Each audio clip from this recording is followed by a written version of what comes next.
ꯏꯆꯥ ꯊꯣꯏꯕꯤ ꯕꯕꯥ ꯏꯄꯥꯒꯤ ꯅꯥꯛꯇ ꯑꯃꯨꯛꯇ ꯂꯥꯎꯍꯩ ꯉꯁꯤꯗꯤꯅꯦ ꯏꯆꯥꯒ ꯋꯥ ꯈꯔ ꯇꯥꯟꯅꯗꯕ ꯌꯥꯗ꯭ꯔꯦ ꯀꯩ ꯍꯥꯏꯒꯦ ꯕꯕꯥ ꯏꯆꯥ ꯊꯣꯏꯕꯤ ꯍꯧꯖꯤꯛꯇꯤꯅꯦ ꯅꯪꯁꯨ ꯀꯣꯂꯦꯖ ꯂꯣꯏꯔꯦ ꯑꯗꯨꯒ ꯃꯈꯥ ꯑꯁꯤꯗꯤ ꯅꯪ ꯃꯥꯃꯒꯤ ꯃꯅꯥꯛꯇ ꯂꯩꯗꯨꯅ ꯇꯝꯊꯕꯅ ꯐꯒꯗ꯭ꯔꯥ ꯍꯥꯏꯅ ꯏꯄꯥꯗꯤ ꯈꯜꯂꯤꯅꯤ ꯕꯕꯥ ꯃꯥꯃꯒꯤ ꯅꯥꯛꯇ ꯂꯩꯇ꯭ꯔꯕꯁꯨ ꯌꯥꯅꯤꯌꯦ ꯑꯩ ꯁꯤꯗꯒꯤ ꯁꯨꯝ ꯆꯠꯀꯦꯕ ꯌꯥꯗꯦ ꯏꯆꯥꯇꯣꯝꯕꯤ ꯍꯩ ꯂꯝꯅꯒ ꯂꯥꯞꯄꯅꯤ ꯅꯪꯅ ꯁꯤꯗꯒꯤ ꯆꯠꯊꯣꯛ ꯆꯠꯁꯤꯟ ꯇꯧꯕꯗꯣ ꯅꯪꯁꯨ ꯋꯥꯒꯅꯤ ꯑꯩꯈꯣꯏꯁꯨ ꯄꯥꯈꯠꯂꯤꯗꯣ ꯃꯇꯝꯁꯤꯅꯒ ꯐꯠꯇꯕꯅꯤ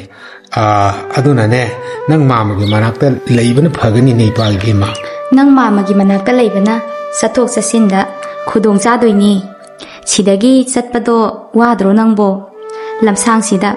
ꯒꯥꯔꯤꯁꯨ ꯃꯊꯪ ꯃꯊꯪ ꯇꯣꯡꯂꯤꯕ ꯄꯥꯕꯅ ꯍꯥꯏꯁꯤꯅ ꯐꯒꯅꯤ ꯏꯆꯟ ꯑꯩꯒꯤ ꯊꯕꯛ ꯃꯇꯥꯁꯤꯒ ꯅꯪꯕꯨ ꯊꯤꯟꯇꯣꯛ ꯊꯤꯟꯖꯤꯟ ꯇꯧꯕꯁꯨ ꯐꯔꯛ ꯇꯥꯏ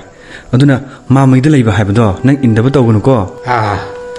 ꯏꯄꯥꯅ ꯍꯥꯏꯕꯁꯤꯗꯅꯦ ꯌꯥꯏ ꯌꯥꯗꯦ ꯍꯥꯏꯗꯅ ꯃꯔꯩ ꯃꯔꯥ ꯇꯧꯔꯅꯨꯀꯣ ꯏꯄꯥꯒꯤ ꯏꯕꯦꯝꯃ ꯅꯪꯕꯨ ꯃꯇꯤꯛ ꯆꯥꯕ ꯃꯤ ꯑꯃ ꯑꯣꯏꯍꯟꯕ ꯍꯥꯏꯕꯁꯤ ꯏꯄꯥꯒꯤ ꯑꯃꯗꯤ ꯏꯃꯨꯡ ꯑꯁꯤꯒꯤ ꯑꯁꯥꯅꯤꯅꯦ ꯐꯔꯦ ꯏꯄꯥꯁꯨꯅꯦ ꯅꯕꯨꯡ ꯑꯁꯥꯏ ꯐꯥꯎꯕꯗ ꯊꯕꯛ ꯑꯃꯗ ꯆꯠꯂꯨꯈꯤꯒꯦ ꯍꯩ ꯊꯧꯕꯥ ꯒꯥꯔꯤꯗ ꯏꯟꯊꯣꯛ ꯏꯄꯥ ꯊꯣꯛꯄ ꯍꯧꯔꯝꯃꯒꯦꯀꯣ ꯏꯄꯥ ꯊꯣꯛꯄ ꯍꯧꯔꯦ ꯏꯃꯥ ꯕꯕꯥꯅ ꯍꯥꯏꯁꯦ ꯑꯩ ꯉꯝꯃꯣꯏꯀꯣ ꯇꯜꯂꯤ ꯑꯩ ꯁꯤꯗꯒꯤ ꯁꯨꯝ ꯆꯠꯀꯦꯃꯤ ꯍꯥꯟꯅꯁꯨ ꯑꯗꯨꯝ ꯆꯠꯂꯤꯗꯨꯅꯦ ꯍꯩ ꯃꯗꯨ ꯌꯥꯔꯣꯏ ꯅꯄꯥꯅ ꯍꯥꯏꯔꯤꯁꯦ ꯅꯪꯒꯤ ꯐꯅꯕꯅꯤ ꯇꯜꯂꯦ ꯏꯃꯥ ꯑꯩꯗꯤ ꯉꯝꯃꯣꯏ ꯍꯥꯏꯁꯤꯅꯤ ꯏꯃꯥꯅ ꯈꯔ ꯍꯥꯏꯕꯤꯌꯨꯀꯣ ꯕꯕꯥꯗ ꯅꯪꯅ ꯆꯠꯅꯤꯡꯗ꯭ꯔꯤꯕꯗꯨꯒꯤ ꯃꯔꯝ ꯏꯃꯥ ꯈꯪꯉꯤꯅꯦ ꯀꯥꯟꯅꯗꯕꯗꯅꯦ ꯂꯥꯏꯔ ꯂꯨꯈ꯭ꯔꯥꯕꯤ ꯃꯆꯥꯗꯨꯒꯤ ꯃꯔꯝꯒꯤ ꯅꯄꯨꯟꯁꯤꯗꯣ ꯃꯥꯡꯍꯟꯒꯦ ꯈꯟꯅꯨ ꯏꯃꯥꯅ ꯌꯦꯡꯒꯦꯅ ꯌꯦꯡꯕꯅꯤ ꯅꯪ ꯀꯥ ꯑꯃ ꯍꯦꯜꯂꯕꯅꯤꯀꯣ ꯑꯁ ꯏꯃꯥ ꯀꯔꯤꯒꯤꯅꯣ ꯏꯃꯥꯅ ꯃꯤꯕꯨ ꯊꯥꯛ ꯃꯥꯟꯅꯅ ꯌꯦꯡꯕ ꯉꯝꯗ꯭ꯔꯤꯗꯨꯕꯣ ꯅꯨꯡꯁꯤꯅꯕꯗ ꯏꯅꯥꯛ ꯈꯨꯟꯕꯅ ꯏꯅꯥꯛ ꯈꯨꯟꯕꯒ ꯅꯨꯡꯁꯤꯅꯒꯗꯕꯅꯤ ꯂꯥꯏꯔꯕꯅ ꯂꯥꯏꯔꯕꯒ ꯅꯨꯡꯁꯤꯅꯒꯗꯕꯅꯤ ꯍꯥꯏꯕ ꯂꯩꯕ꯭ꯔꯣ ꯏꯃꯥ ꯌꯦꯡꯉꯨꯅꯦ ꯃꯁꯦ ꯀꯌꯥꯗ ꯍꯥꯏꯕ ꯏꯟꯗ꯭ꯔꯤꯕ ꯃꯆꯥꯅോ ꯍꯥꯏꯕ ꯐꯩ ꯅꯪꯅ ꯉꯝꯕ꯭ꯔꯥ ꯑꯩꯈꯣꯏꯅ ꯉꯝꯕ꯭ꯔꯥ ꯌꯦꯡꯅꯕ ꯇꯥꯔꯦꯗꯅ ꯑꯊꯨꯕꯗ ꯅꯪ ꯃꯥꯃꯒꯤ ꯃꯅꯥꯛꯇ ꯆꯠꯍꯟꯕ ꯇꯥꯔꯦꯗꯅ ꯐꯩ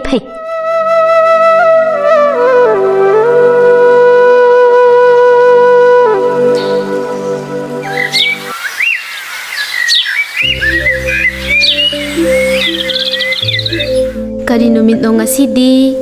ꯑꯩꯕꯨ ꯍꯥꯟꯅꯅ ꯉꯥꯏꯗꯨꯅꯒ ꯂꯩꯔꯝꯃꯤꯁꯤꯕꯣ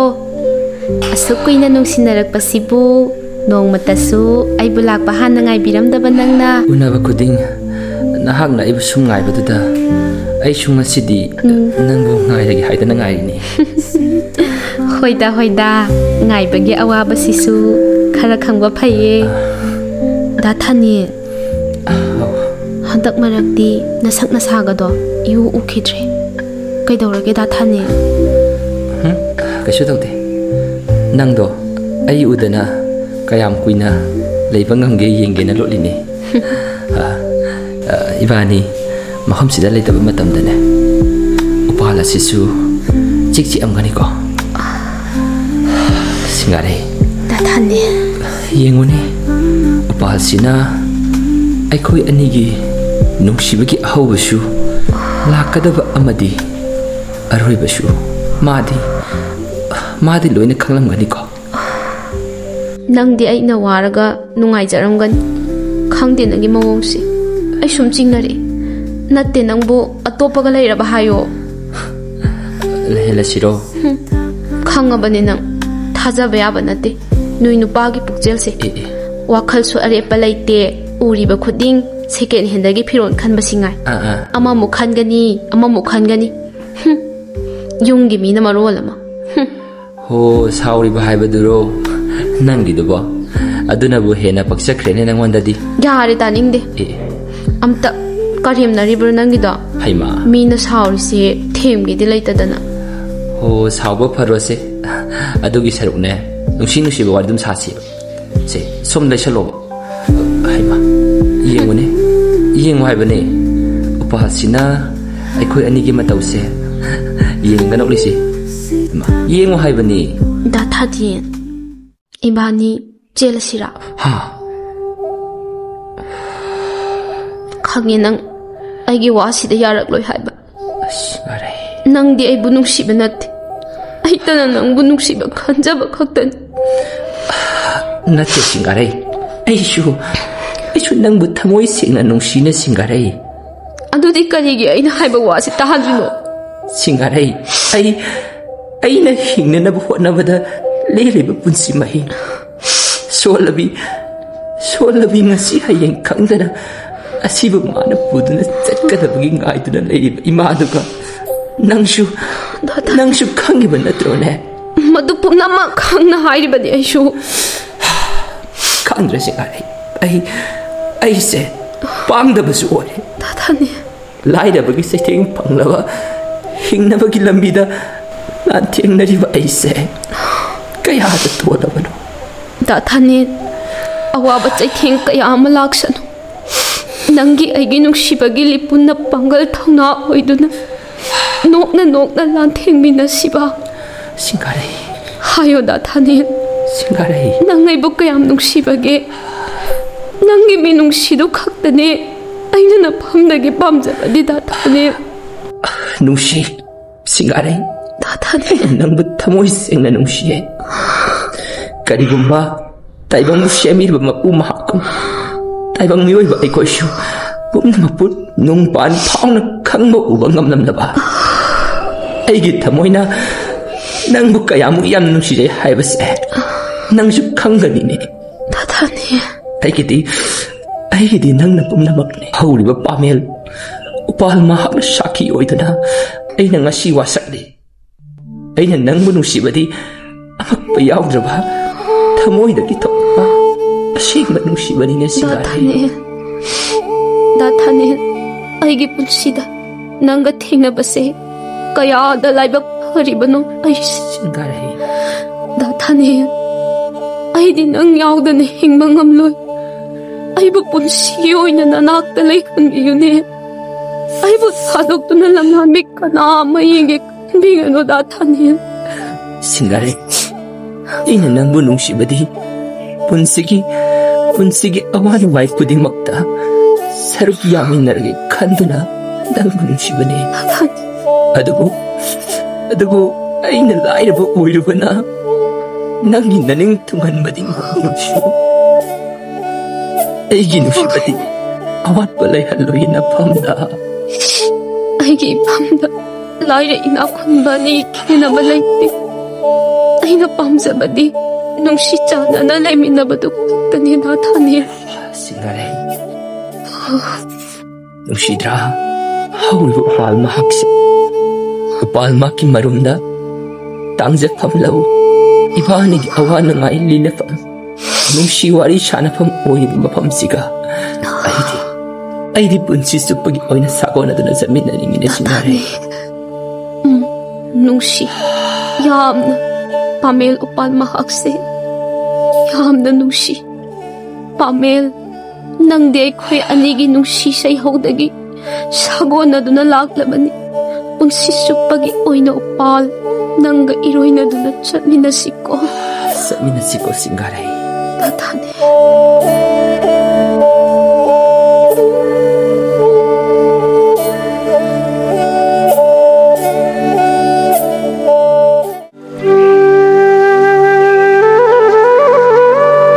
Moy pabung sasida leijare thamo ichanupi leibro haugatkrabane ado moy pabung angang se yam thuna mai mama gi da lehan ki da ba yararo swai da sum thamlagane ai wakan se laitapam khangoi dori aina ne haksit lasi ichanupi bu thilakiana haidrabani mage mamada kuiterudana kaidoruni mama adamu mana yadri basidi karigi yada lakta yaro ai koina silibasi mage phanaba natro ibi moda mukto kopto ai wari sanage koptoro hoi moy pabung bema singarei nang baba na nang bu amukta thoklo hairi ne baba ai bu ka wabu ai chatombi phamu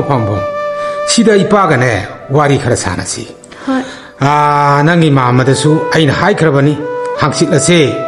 nangbu ipana nang mama gi manakta thinbiragi ana khalle doi pai bema baba kaidoruni saida sum leiraga matam mangan duk saru ai adu saru ma namaga tawraga ne nangna pugadaba posai singado awar padu amukta yengsin meniro cholo 나빠봉나 하이리바세 문나 따위베마 아이코이나 실리바세 난기 야이파나바니 야래 살로 낭이 가다네 포세신 것도 아무것도 실루로고 살로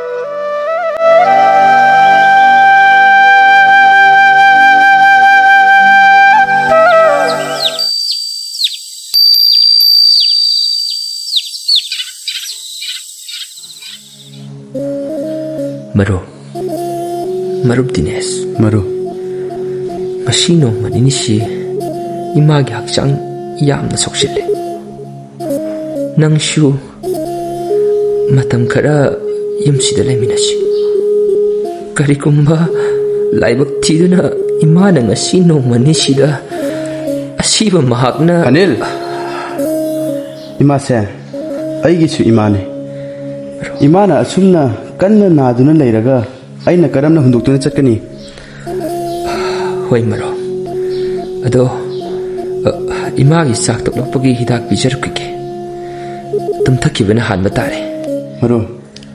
imagi hidak tine aina ngasai ima sak toklokpagi da bijakrabani oh fare adudi ibani shu tumnaba tawrashi thengchilatle hoi tumnaba tawrashi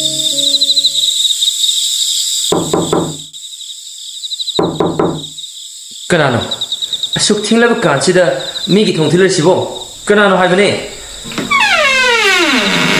Singare nangdi ataw karamna athingba hingsida Thani ai nangi nakta punsigi oina laklabane da thani Karino Singare nangna haibudubo nangai boloksin mangam loro sira thenglaba hingsida nupi oibi aina ikai ki thadokuna Nama mayong narage kanay kong natong nanungsinang ginaglapasin nang naikita maglipibang hamlaroidra Singare Ima baba na ibo nang kalaptong nang yadi haibang inama yung nang imapagtokan na natamliban ni datani Matamdo na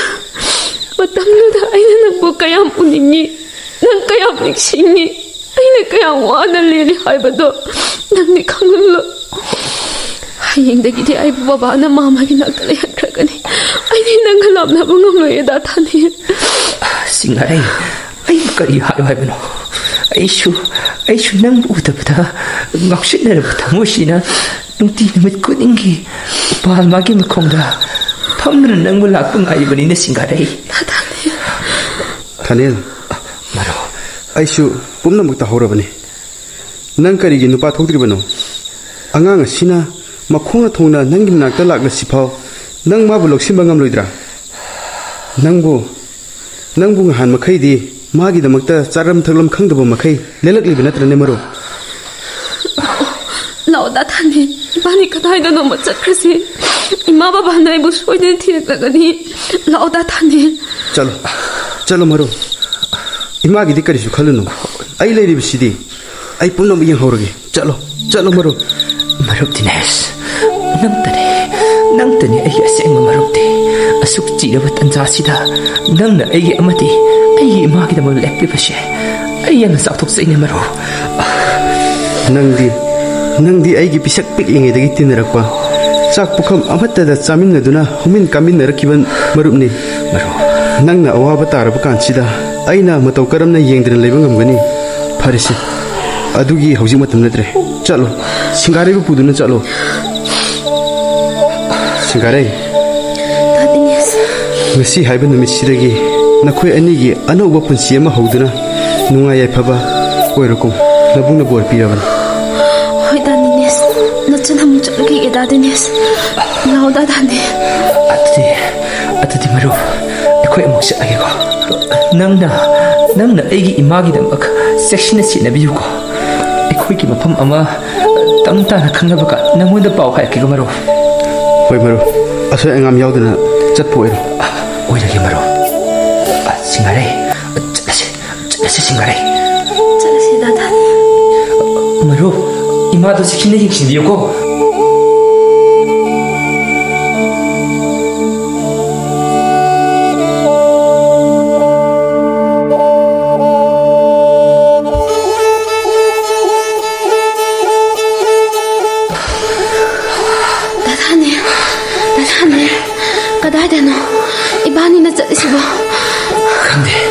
싱가레 그럼 늦을까다마노 그럼 험다고 그럼 둥가다마노 콩나고 말까이다 짝바다와네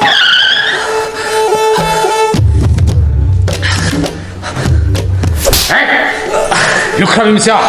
낭금은 수아이 이시아기 뭐 올란게 칸마사 하이 뭐망 탔다 이시아가 아무 하나 운한다나 하이 그러더라 거리기 아둑 더워요 싶다보노 하 하이 이부가 무엇이기 라이 죽다다 마사세 뭐 웃으디 아이나 할머니니 Papa, anh nghĩ rằng này, đã thân này sao nó không biết đâu Papa. 그러면 레오 하이비 인다비 럼켓 람 하이비 능 머시 라이르 비닷 바닷바 루크라비 마사지 그냥 밤하게 하이바 라 짜치라 할머니 아이나 할머니 라오 할머니네 Papa, anh có thật không biết Papa. Anh mơ cái cây em vừa cầm người ấy. Anh mơ bây giờ lúc xí Papa. nang ai ni yeng gani yeng bani mabung mai mai chau chau lady ha bese nang khang thaba male thik ni manang na tha lam gi khalabadi tha lam gi khali bana khuto thudek pata re dana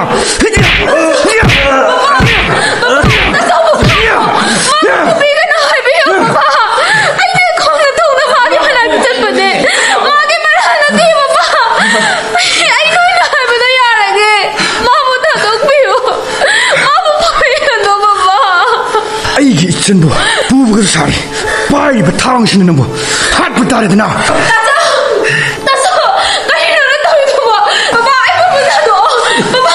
Ta thân đi. Papa. ya ya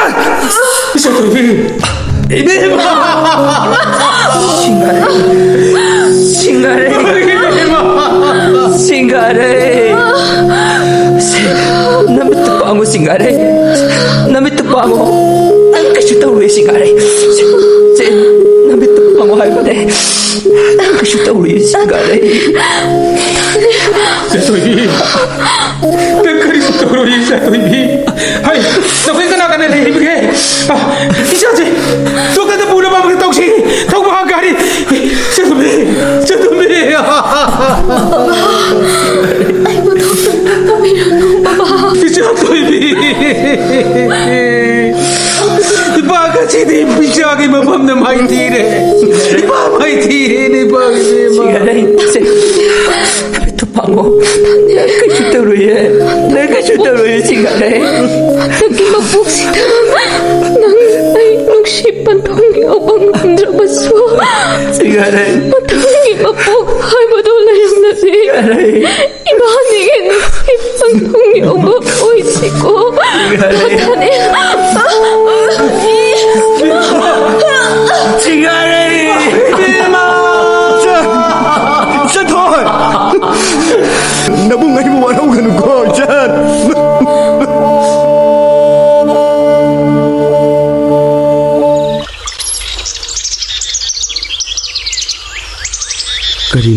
Karino aina hojik tawgadaba Thanil nangna tawribasibu karino maraksida amuksu imagi wahang imana nangbu hangakpada aina urai parai tawduna pakum haidoktuna khumlaga laglibase asumna kayam kuina lotpa yagadawribano karigumba imana amo nangi hojik oiriba phiyam ase khangaklagana kamdawba ima suma sangam da duna lairibani masigi he khanmada aina wakhalse wari aduga mana ukha makhasida kayada Thanil yum jasilao imada masa anabi henjil haibase nang khangliba natra imana nangbu hangmada loire ai pakhum bifam khangdre asumna nangbu kayam kuina laiki haibano chatkiba madi chatkre lehori nangi tungi punsi khandaba yaroine maru amuk halaklaroi da bidugi nangna asum khanduna lairiba sibu karigino aishu nungaiti ichan singarai do adubu masi magi laibakta tamlabane masida nangna nasa wahaliba sibu karigino maru Dinesh imabuने नंगना खरा यंगसिनबियोबा आइदी सिंगारेबु ngai hokigeba ma soidana mafamjidane aibu una malakkaneba aina yumda chatringai mana mafam asida lakbadane aiga thengnadadi mana ingonda soidana saukhrani aduna ne Dinesh nang chatlamoba Thanil nang chatlamoba Dinesh Thanil karino nang haibudubo ma amon laglaroye mapam sida madi sikraba Shiva Thanil Shiva haiba nate Dinesh ma soidana lagani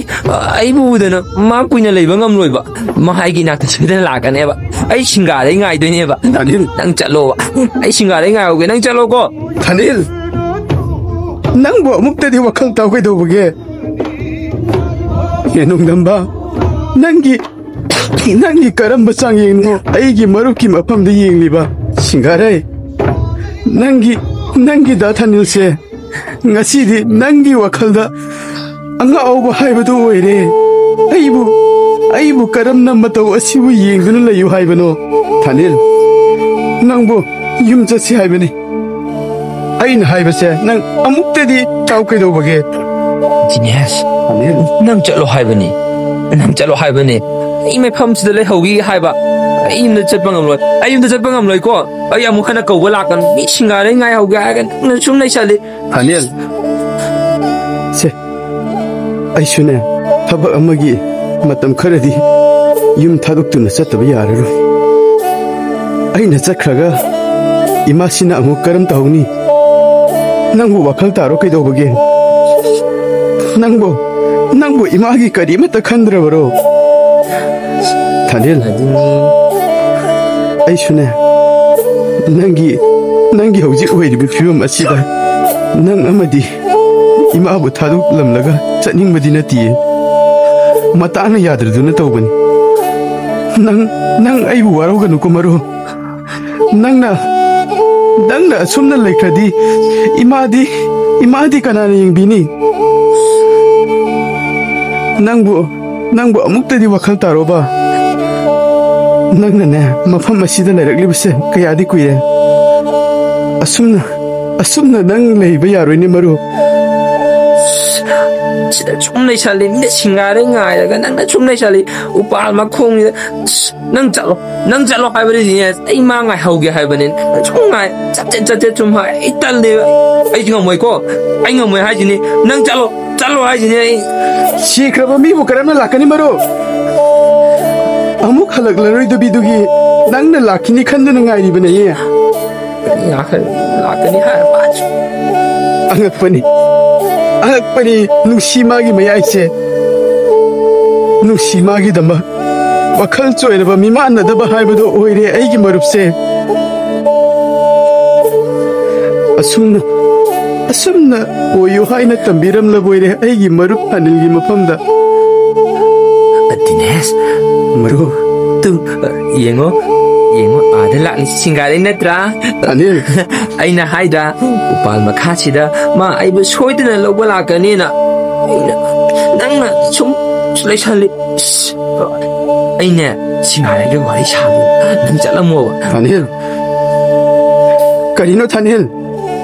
nang hairibudubo kanamta lakti ye karino nangna tawriyo matawasibo nangbo muktedi wakal taroba Dinesh nang chalo haiba aine singare ge ne wari sa hoki ge ba nang chalo ko nang chalo haijini Thanil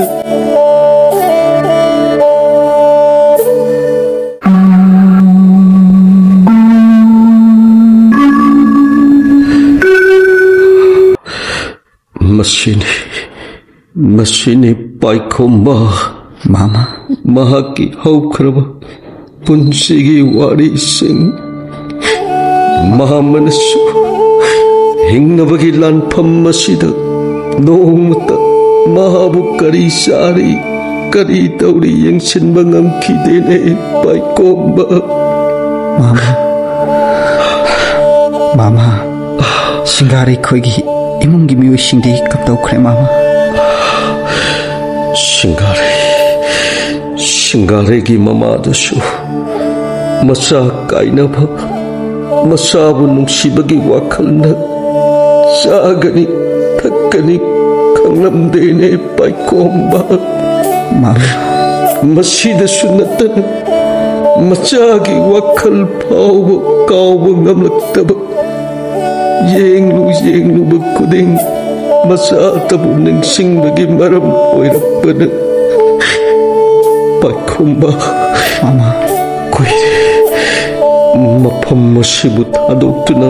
ꯌꯨꯝ ꯍꯣꯡꯗꯨꯅ ꯆꯠꯅꯈꯤꯕ ꯃꯈꯣꯏꯒꯤ ꯏꯃꯨꯡ ꯃꯅꯨꯡꯁꯤꯡ ꯃꯥꯃꯅꯁꯨ ꯃꯈꯣꯏꯕꯨ ꯀꯗꯥꯏꯗ ꯂꯩꯔꯤꯕꯅꯣ ꯍꯥꯏꯕꯗꯨ ꯃꯥꯃꯅꯁꯨ ꯈꯪꯕ ꯉꯝꯗ꯭ꯔꯦꯅꯦ ꯄꯥꯏꯈꯣꯝꯕ ꯀꯔꯤꯒꯤꯅꯣ ꯑꯩꯈꯣꯏ ꯃꯤꯑꯣꯏꯕ ꯑꯁꯤꯅ ꯑꯁꯨꯛ ꯈꯦꯠꯅꯕ ꯊꯝꯂꯤꯕ ꯃꯥꯃꯥ ꯃꯈꯣꯏꯅ ꯑꯆꯧ ꯃꯆꯥ ꯈꯥꯏꯔꯨꯕ ꯂꯥꯏꯔ ꯏꯅꯥꯛ ꯈꯨꯟꯕ ꯑꯅꯤꯒꯤ ꯈꯦꯠꯅꯕ ꯊꯝꯂꯨꯕꯅ ꯉꯁꯤꯗꯤ ꯃꯔꯥꯜ ꯂꯩꯖꯗ꯭ꯔꯕ ꯅꯧꯔꯤꯕ ꯄꯨꯟꯁꯤ ꯑꯅꯤꯗꯤ ꯈꯥꯡꯉꯨ ꯊꯛꯇ ꯃꯥꯡꯍꯟꯕꯤꯔꯤꯅꯦ ꯃꯥꯃꯥ ꯄꯥꯏꯈꯣꯝꯕ ꯅꯣꯡꯗꯝꯕꯅ ꯇꯝꯕꯤꯈꯤꯕ ꯂꯝꯕꯤꯕꯨ ꯀꯅꯥꯅ ꯅꯥꯊꯩꯗꯨꯅ ꯆꯠꯄ ꯉꯝꯒꯅꯤ ꯃꯥꯃꯥ ꯄꯨꯟꯁꯤꯁꯦ ꯅꯤꯡꯉꯝꯂꯛꯇ꯭ꯔꯦ ꯄꯦꯜꯂꯛꯇ꯭ꯔꯦ ꯍꯥꯏꯗꯨꯅ ꯑꯃꯨꯛ ꯍꯜꯂꯛꯄ ꯌꯥꯕ ꯅꯠꯇꯕꯅ ꯍꯧꯖꯤꯛꯇꯤ ꯍꯧꯈ꯭ꯔꯕ ꯊꯧꯗꯣꯛꯁꯤꯡ ꯑꯗꯣ ꯅꯨꯡꯉꯥꯏꯇꯦ ꯍꯥꯏꯕꯁꯤ ꯅꯠꯇꯅ ꯀꯔꯤꯗꯤ ꯇꯧꯔꯨꯒꯅꯤ ꯑꯩꯈꯣꯏꯅ ꯃꯁꯤꯅꯤ ꯄꯨꯟꯁꯤ ꯈꯣꯡꯆꯠ ꯄꯥꯏꯈꯣꯝꯕ ꯃꯇꯝꯁꯤꯁꯨ ꯌꯥꯝꯅ ꯊꯦꯡꯖꯤꯜꯂꯛꯂꯦ ꯅꯨꯃꯤꯠꯁꯤꯁꯨ ꯇꯥꯁꯤꯜꯂꯛꯂꯦ ꯑꯩꯈꯣꯏꯁꯨ ꯆꯠꯅꯅꯕ ꯑꯃꯨꯛ ꯇꯧꯔꯁꯤꯀꯣ ꯐꯒꯅꯤ ꯃꯥꯃꯥ ꯃꯐꯝ ꯑꯁꯤꯗ ꯅꯍꯥꯟ ꯃꯈꯩ ꯅꯪꯗꯤ ꯅꯗꯣꯝꯇ ꯂꯩꯔꯤꯕ ꯑꯣꯏꯔꯦꯀꯣ ꯑꯋꯥꯕ ꯄꯣꯠꯂꯨꯝ ꯑꯃꯒꯤ ꯃꯃꯤꯒ ꯂꯣꯏꯅꯅ ꯎꯄꯥꯜꯁꯤꯒꯤ ꯃꯈꯣꯡꯁꯤꯗ ꯅꯗꯣꯝ ꯐꯝꯂꯤꯕ ꯑꯣꯏꯔꯦꯀꯣ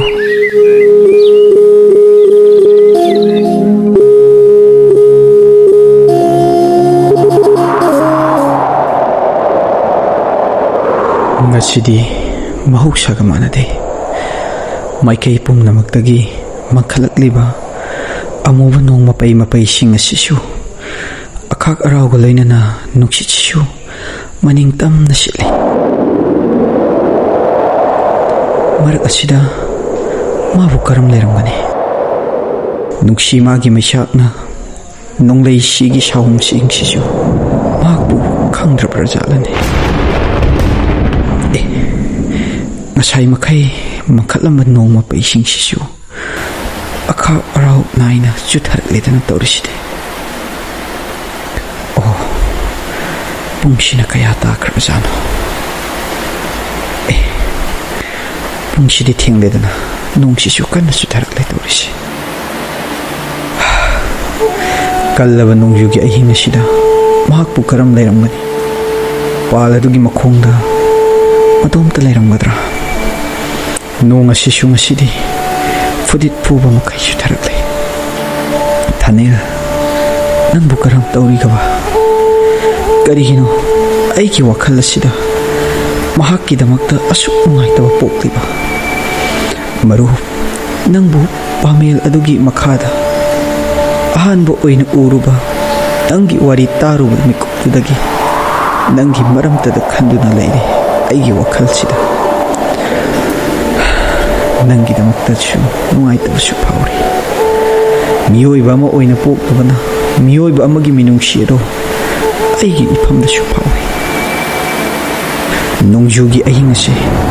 ꯇꯥꯏꯕꯪ ꯀꯅꯥꯒꯤ ꯃꯐꯝꯗ ꯅꯨꯡꯉꯥꯏꯅ ꯇꯨꯝꯈꯨꯟ ꯇꯥꯂꯝꯒꯅꯤ ꯑꯗꯨꯕꯨ ꯑꯩꯒꯤ ꯏꯐꯝꯗꯗꯤ ꯏꯃꯤꯠ ꯑꯁꯤ ꯀꯛꯂꯥ ꯑꯃ ꯐꯥꯎ ꯏꯁꯤꯜꯂꯨ ꯍꯥꯏꯕ ꯌꯥꯗ꯭ꯔꯦ ꯑꯩꯕꯨ ꯊꯥꯅꯦꯟꯒꯤ ꯃꯅꯥꯛꯇ ꯆꯠꯂꯒ ꯃꯥꯕꯨ ꯀꯃꯥꯏꯅ ꯅꯣꯡꯖꯨꯒꯤ ꯑꯍꯤꯡꯁꯤ ꯂꯦꯜꯂꯒ ꯌꯦꯡꯁꯤꯔꯥ ꯃꯥꯕꯨ ꯑꯩꯒꯤ ꯂꯩꯐꯝꯁꯤꯗ ꯄꯨꯔꯛꯑꯒ ꯑꯍꯤꯡꯁꯤ ꯂꯦꯛꯎ ꯌꯥꯒꯗ꯭ꯔꯅꯦ ꯃꯍꯥꯛꯅ ꯎꯄꯥꯜ ꯑꯗꯨ ꯊꯥꯗꯣꯛꯎ ꯌꯥꯗ꯭ꯔꯒꯅ ꯀꯝꯗꯧꯕ ꯀꯅꯥꯃꯠꯇ ꯂꯩꯖꯗ꯭ꯔꯕ ꯃꯥꯒꯤꯗꯃꯛꯇ ꯑꯩ ꯀꯔꯤꯒꯨꯝꯕ ꯃꯇꯦꯡ ꯑꯃꯇꯪ ꯑꯣꯏꯔꯕꯁꯨ ꯇꯧꯐꯝ ꯊꯣꯛꯏꯅ ꯐꯔꯦ 마기 만나다 쳤구나 마기 맞대인 가르당 오이러시오 아이 빵하게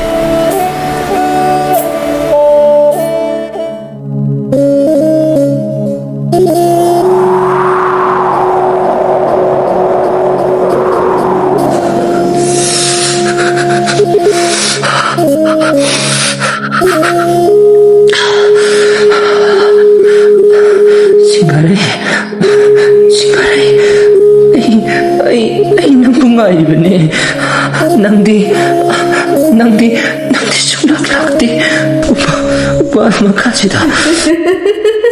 그래요 까나로 너무 배우는 세라가 이복군 한도에 꺼리마 이마 하나더라 이마 가리기노 이복 꺼리마 ꯀꯔꯤꯁꯨ ꯉꯥꯎꯔꯒ ꯆꯠꯂꯣꯏꯌꯦ ꯑꯩ ꯂꯩꯔꯤꯁꯤꯗꯤ ꯉꯥꯎꯗ ꯉꯥꯎꯔꯒꯅ ꯃꯊꯟꯇꯒ ꯉꯥꯎꯕ ꯌꯥꯔꯣꯏ ꯑꯩꯈꯣꯏ ꯑꯅꯤ ꯄꯨꯟꯅ ꯉꯥꯎꯃꯤꯟꯅꯗꯣꯏꯕ 시발에 낭수 비행하시다가 이 민망시다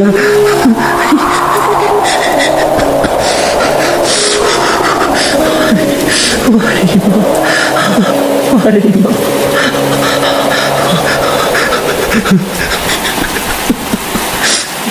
다니엘도 레이리브 잘라니 우카시다 다니나 들네 우카시기 막공다 마사지 따살라가 레이리시 다니엘스 다니엘 마루 그대로겠지 남이 또 방어시 마사시주 얌다 잉리 떠리시 마루 오걸 다니엘 ay nang mulai ngadi si hawalo thani nang ay bulak liba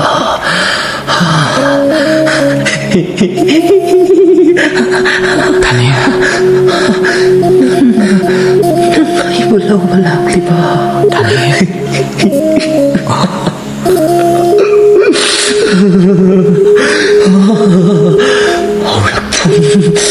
루시품 강다와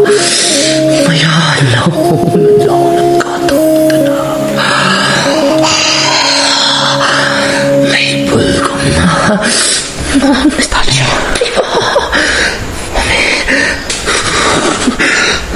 다니요 아야 침대는 뿌리 아이 신나게 이마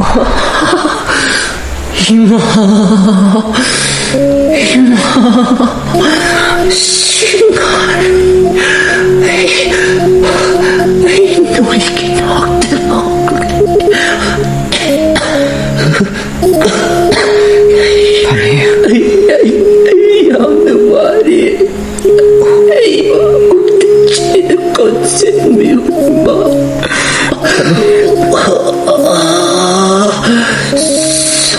나방마루 아니 와시나 방아이게 말이니 다니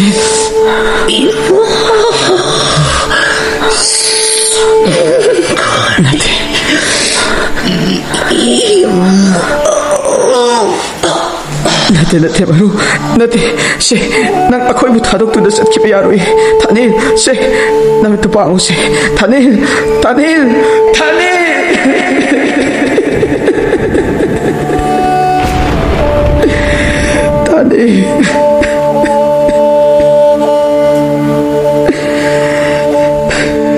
잘라고 마루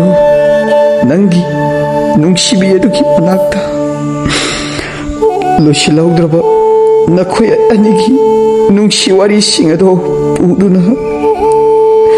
낭 잘라고 다니엘 리톡 남드라바 따이방 까나마따다 강비드라바 나바니기 와리에도 따이방 까나 아무나 강드라바슈 오빠 낭디 강리바데 레호라가니 오빠 나학디 마돔 따라 나코이 아니다기 마이카이 타부 이행두나 ngaihoribani ko upal sinadi na koi ani tabu